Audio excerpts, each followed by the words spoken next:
Hello guys, really tickled about this buck here. My biggest ever. Shot him in 2021. Didn't find him till 2022. It's kind of a long story. We're just gonna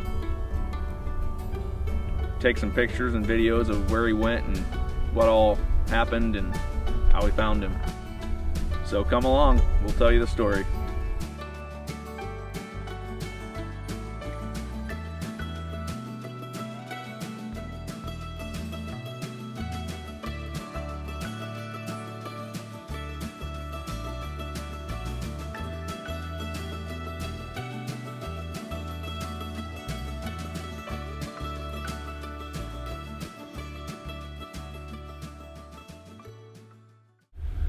So I was sitting back here in my tree stand, about 20 foot up, and it was just beautiful morning, just as good as it gets, just, you know, 25, 30 degrees, somewhere like that, and just perfectly calm, beautiful.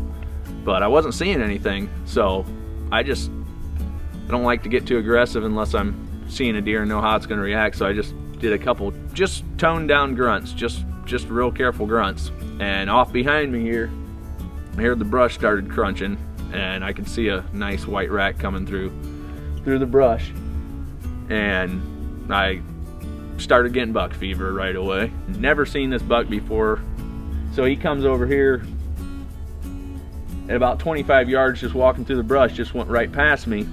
Couldn't get a shot because of the brush.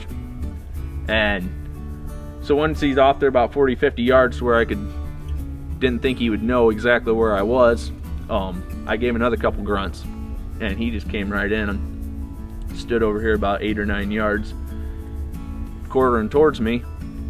And I had my bow full draw. I decided to just take the shot, even though it wasn't the smartest shot, and put it kind of high and right behind his shoulder because I was up high and he was close, and shot right through him. The arrow just hit right in the ground. He took off, ran out here in the field, and stood there at about 100 yards, and I thought he was going to fall over. I could see where I hit him, and, you know, yeah, it just seemed like it was pretty good, but probably it was just a one lung and liver shot. So anyways, then I turned away for a little bit, and he must have walked off, and I didn't see him anymore, but I was thinking he would just maybe went over the hill and fell over or something. But so I started calling my buddies, my brother, my wife, and telling them all about it, because he was the biggest buck I'd ever shot, and probably the biggest buck I'd ever had that close to me. So I was super pumped. So I went up to the house and let it go for a couple hours. We come out and started trailing. Didn't have any blood like it right at where I hit him. So we went out in the field and started getting really good blood. I mean, it was just drained on the ground, and I was getting really excited. I was like, he's got to be dead, you know, here soon.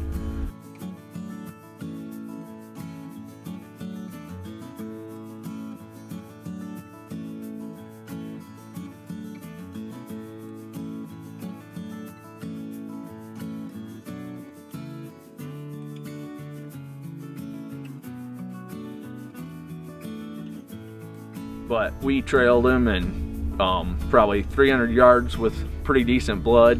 Then it started dwindling down, and then we just lost the blood. So right back in here about 40 yards is where I shot the buck, and he came right through here and ran out into this big field out here. We're gonna kind of show you the path he took, and hope you enjoy the story.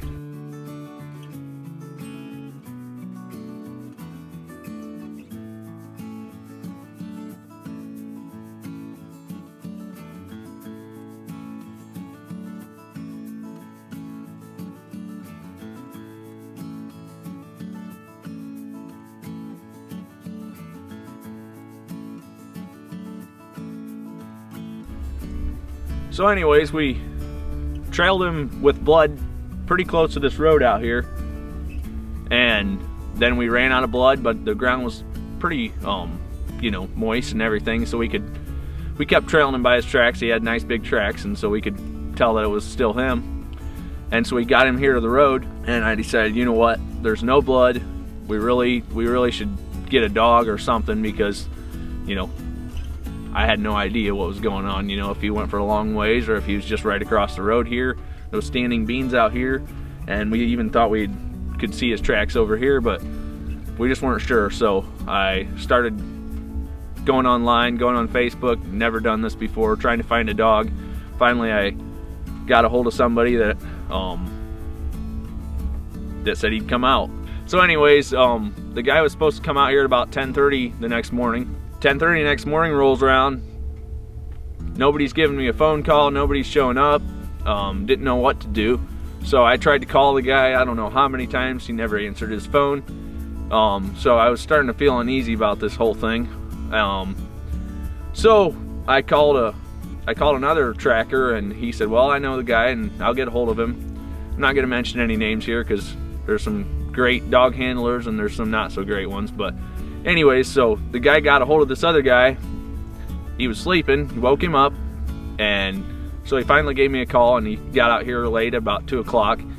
And by that time we only had about an hour to look because people were wanting to hunt in this woods. But he got here quick, and so we got out here trailing, and the dog went over to the west side of the woods, and the guy trailed for maybe 20 minutes and just gave up. He said he could tell that his dog was saying that the deer was still alive, and I tried to get him to look a little bit more, but he just kept saying, nah, the deer's alive. And it didn't seem like it to me because of the blood and everything, but you know, finally we just had to give up. And so the dog had actually took us onto the other neighbor's woods, and so we spent the next couple days searching through those woods, trying to look for him, just grid searching and everything. We weren't allowed to grid search the woods that we found him in because we had looked once, you know, and it was right in the rut, and which is totally understandable. The guy gave me permission to, you know, look later on in the year, but I had a lot of stuff going on. We had our first baby around that time, and so anyways, I just kind of gave it up for a lost cause. I'd spent money on the dog and everything, but you know, my biggest buck ever, but I just finally gave it up. But then January 2nd, 2023, my neighbor called me up and said he had found him.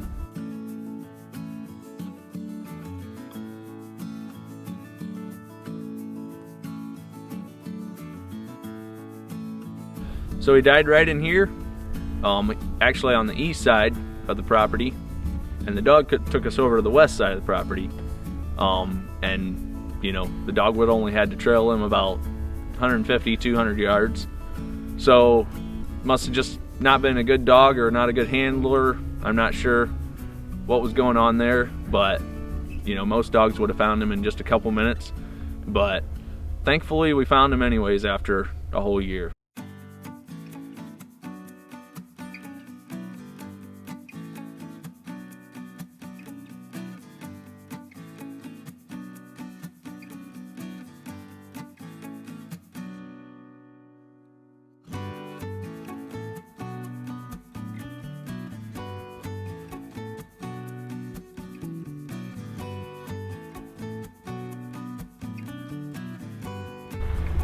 So my neighbor had previously not had any trails through this part of the woods, but they had just made new trails, cut all this through here, and the buck was just laying over there at about 10 yards away. They'd never seen him while they were making the trails. And then on the last day of bow season, January 1st, they were walking through here still hunting, and they seen a rack, and they thought maybe it was a live deer, but they kept on walking, were ready to shoot, and here they found my buck.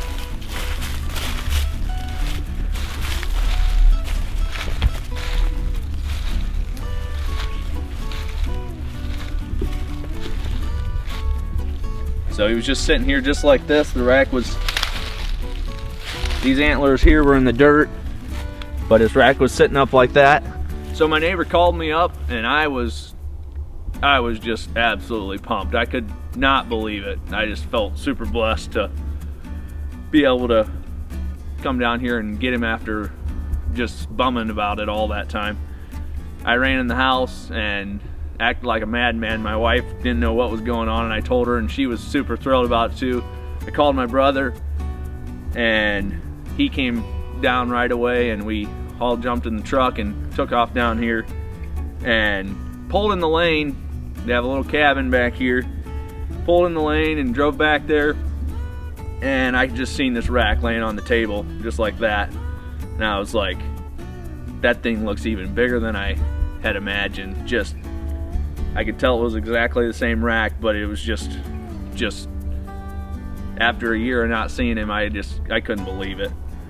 So I'm really thrilled to have great neighbors that gave him to me when they found him, and just happy to have this buck. He's my biggest ever, and he was a bow kill, and he scores 153 and 7/8.